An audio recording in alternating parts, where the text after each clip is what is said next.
everything that you'll get if you purchase Literatory School of Wizardry.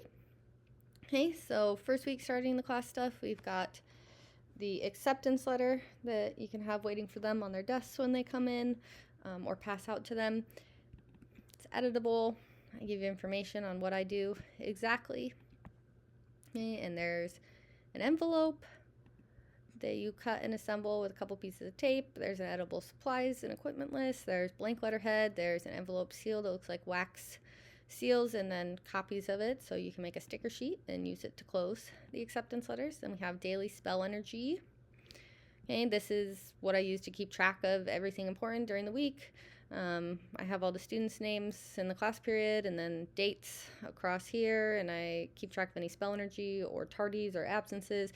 I add it all up at the end of the week, and I use that this information to put into the spell energy tracker. I keep track of house points, especially during those daily questions with the history of magic, the history of literacy and magic.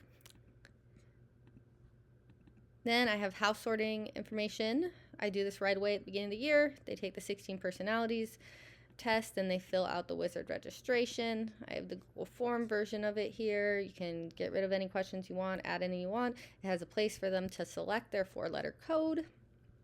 If you're more of a paper only classroom, I have paper versions of page 1 and 2. You can change any of the questions and then print it front back, as many copies as you need. And then I have information here on how I sort them based on personality type, but of course you can choose to put them in a different house or however it works out.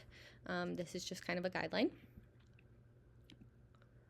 Then we have miscellaneous stuff. We've got textbook covers, so you can change any of these however you'd like. We've got Google Classroom banner, where you could change this to be different colors for each class period or however you want it to be. We've got house point information, okay, all the information about it. How I do it is here, so if you want to like pause and read it, but basically you can do a digital display that you edit and put as a view-only document on Google Classroom or wherever, or you can do like an in-person display like I show you there. For the digital display, you can edit this picture if you want, use any of the jars as they slowly fill up, and then put the new number. Download it as an image, set the image to the background here, and then that's it each week. Okay, so you see the jar slowly fill up. I give you all of those for all of the colors from 0 to 15, or you can just keep it blank if you want, and just have the number there like I do in this example.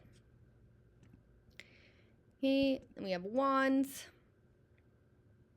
They can select any of these wands, and there's a place on the Google Forms for them to write what wand number they want, and then you just copy and crop the image on the spell energy tracker next to their name. See here.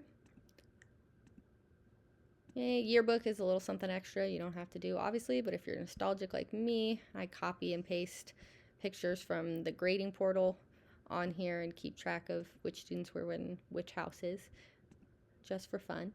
Okay, there's miscellaneous info here about trophies. You can do certificates instead. You do house cup winner, whatever you want to do. Okay, there's information about it all here for you. Okay, we've got posters for decorating the classroom with house characteristics on them. We've got, if you want to do alternately, prefect badges and head boy, head girl, or head student. Okay, if you have a button maker, here's button versions of prefect badges, or there's alternate ones here that I put next to their name in the spell energy tracker. Okay, we have head student, head girl, head boy. You could change it to top student, top girl, top boy if you want. All the certificates look the same except the wording is different. And then we have like blank versions of the certificates and blank versions without the crests in the corner there. There's school and house logos. We've got the house crest full in color, also blank. House names in the different colors. School crests, we've got black, okay, in 4 different versions, some with a Latin saying, completely filled out without the Latin saying, completely blank except for the Latin saying, based on if you want to change anything. We've got all the color versions of that too. We've got metallic versions of the full school crest. Okay, and we have a syllabus. There is a link to the editable Canva template of it, and then there's just plain background. Okay, history of literacy and wizardry. This is the question that I give them at the beginning of each class while I take attendance, check that phones are up, that sort of thing. And they get an opportunity to get house points to pay based on how detailed their answer is. Potions are for projects. You can give it to them all at the beginning of the year, all the projects. You can post this if you want, or it can just be a convenient way for you to keep track of all the projects you have. Then I have what I put in each section and the name of the project there on a template, and then a general rubric template that you can use or change however you'd like. And then you just download those as pictures and set them as the backgrounds of the slides. Okay, and then we have practical literacy knowledge. Okay, that's what I use for note guides. I give them all the note guides at the beginning of semester in this entire document. I have closed notes, so I input all of these on this template.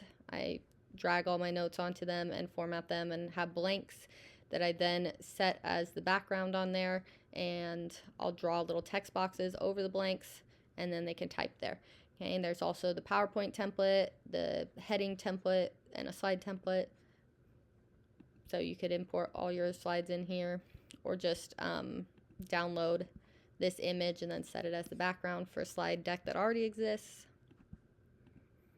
Then we have specs, which is simply pretty easy checks for knowledge or tests. This is the Google form for it. Okay, you can easily just, if you already have a test, you can just change it by downloading this, which is over here. You can change the color on that easily too, and then uploading it here as the header, and you can change colors each unit or however you want to do it. And it's really easy to just select and change the background as well. We have sensible spells. Okay, these are all of the spells for the class. Okay, there's Canva links to do a poster if you want to change or add any spells and have it posted in your classroom. And then as well as to change the individual ones, like if you want to make them cost more spell energy, and then I just download them as images and set them to the background. You could just straight up delete any of these that you can't or don't want to offer to students as well to use their spell energy on. And we have the spell energy tracker pages, templates, and then this is the spell energy tracker slide deck. I post it on my Google Classroom or whatever you use as a view only material. Then they can always view when I make changes every Friday, but I have their name, I change their house points, and I put their wands underneath their names. And I have one for each class period. Then lastly, transmutation. This is the homework guide that I have for them. So there's note guide pages, or video guide or whatever you do, and you can put them on here and then save them and set them as the background on slides. That's the unit header if you want to split them up by which unit they appear in. But yeah, that's everything. I hope you consider purchasing it. I really love how fun it makes class. Students love it, and I think you'll love it too if you're interested in wizardry. All right, thank you.